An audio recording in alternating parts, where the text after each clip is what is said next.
Welcome to our video series, Our Lives with Water. Today our guest is Lera Litvinova, and I'm very curious of her sharing about her work and where is water hiding in this work. Lera, welcome. Could you please Hi, introduce yourself a bit and brief us in of where you're from and how did you arrive to your themes you're working on? hi everybody. Hi, Baiba. I'm currently in Kyiv, in Ukraine. I was born in Fergana. It's Uzbekistan. It's Asia. I was born in the family of the Crimean Tatar.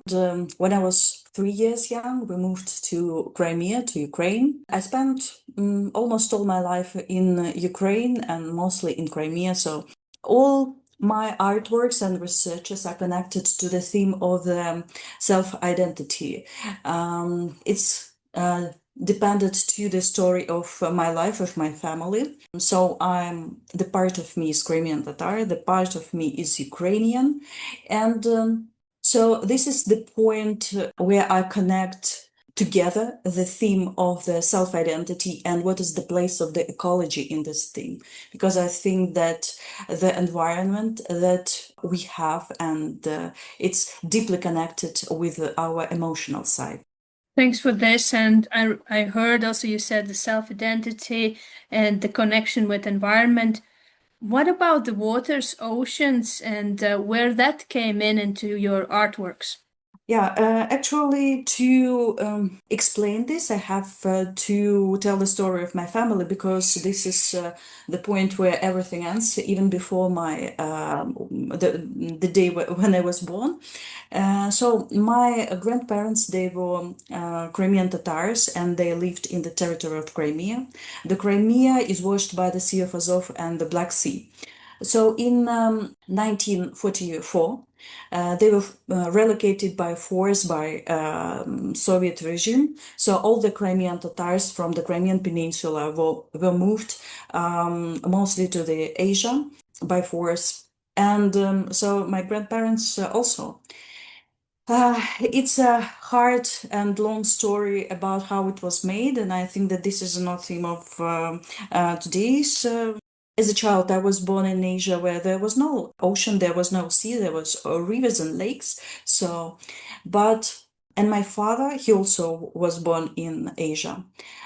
But what brings me to the sea, to the theme of the ocean and the water? My grandparents, they told the stories of their life in Crimea to my father, and he saved in his heart all the stories. And each day he wants to turn back to his native land, and one of the stories is a fairy tale about Arzukus. It's a lady that lives under the water. It's the fairy tale about love story which ends not good. So when there started war conflict in Fergana in Uzbekistan, so my family we decided where to move to, and we moved to Crimea. So as it was a dream of my father. I think this is the example of the power of our memories, of the legends, and the power of emotions. So he never saw the Crimea, but he wanted to turn back to his native land, and this native land is connected to the Black Sea and the Sea of Azov. So the story of my connection to the Black Sea starts before the day I was born. So, and nowadays I live in Kyiv, and I also miss my land. I miss Crimea. I can't visit my native land. And if I will move to Crimea, I will be grabbed and raped by the Russians. So I can't move there free because I have certain clear position on the Russian invasion to Ukraine.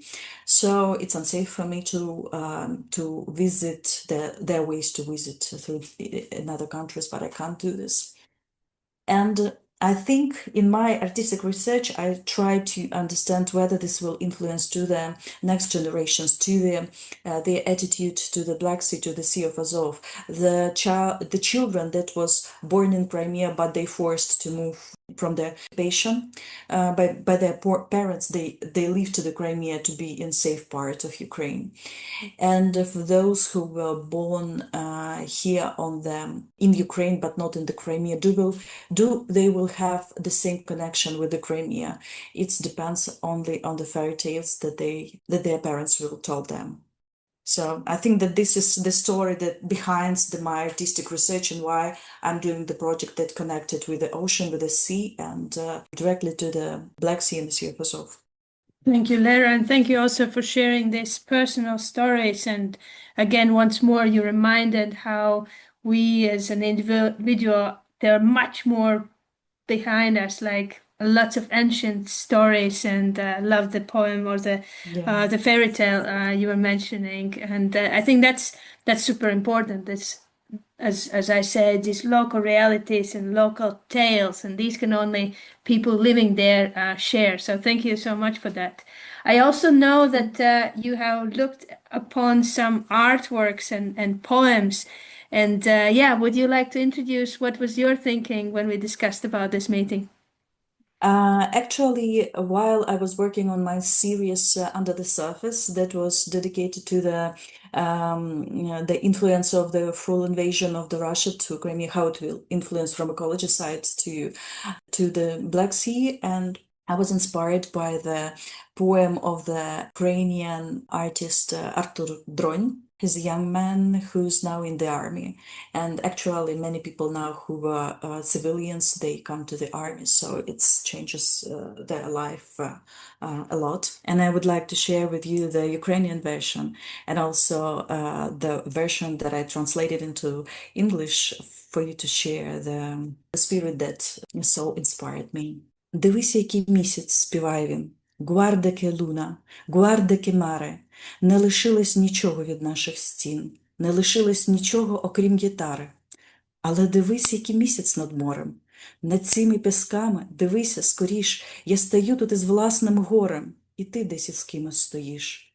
Вогонь ще тліє, і вітер змін над водою вночі розганяє хмари. Дивись, який місяць співає він. Гуарде луна, гуарде маре.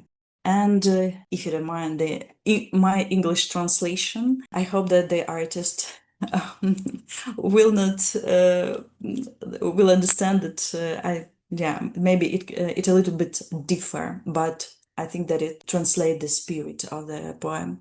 Just look at the moon, he sings so low. Guarda che luna, guarda che mara. No walls remain, they gone like snow. Just me, the tide, and this guitar. But look how the moonlight touches the sea, how it shimmers across the sand. I stand here, lost with my memory, while you hold someone else's hand. The fire still breathes in ashes thin, and the wind of change sweeps wide and far. Looks at the moon, he says again, Guarda che luna, guarda che mare. Thank you, Lera. Thank you for bringing this sort of emotional state. I closed my eyes and was sort of going into a place of seaside and looking exactly at that way the moon touches the sea. So thank you very much, Yeah. Lera, for joining. Thank And you for the invitation. yeah, I hope that yeah we will check more the works for sure, and for bringing also the other artists, and yeah, I hope there are more poems of his to check his work more. And again, I just want to remind our audience that today was an episode for Our Lives with Water, and our guest today was Lera Litvinova. Thank you very much, Lera, for joining. Thank you. Have a good day.